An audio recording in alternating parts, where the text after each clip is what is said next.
नमस्कार, मी भाग्यश्री कोळेकर.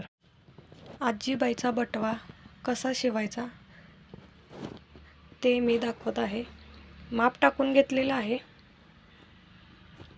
आणि फोल्ड करून सगळ्या पार्टवरती शिलाई मारून घ्यायची आहे. दाबटीप मारून घेतलेली आहे, बघू शकता. 3 कप्प्यांची मी पिशवी बनवत आहे आणि हा चोर पॉकेट बनवत आहे. आतल्या बाजूनं बनवून झालेला आहे आणि 3 कप्प्यांची पिशवी बनवत आहे. लेस खूप अशी सुंदर लेस बसवून घेत आहे, बघू शकता.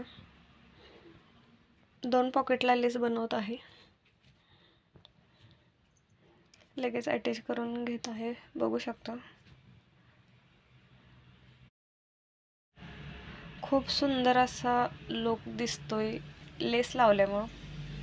खूप युनिक पण दिसतं ते. तुम्ही नक्की एकदा ट्राय करा, अगदी 10 मिनिटात होऊ शकते. आजीबाईंचा बटवा पूर्ण अटॅच करून घेत आहे, बघू शकता. चोर पॅकेट वरती काढून शिलाई मारलेली आहे. खूप सुंदर असं फिनिशिंग पण आलेलं आहे पिशवीला, बघू शकता. तुम्ही एकदा नक्की ट्राय करा, अगदी 10 मिनिटात होऊ शकते. वाव, बघू शकता तुम्ही.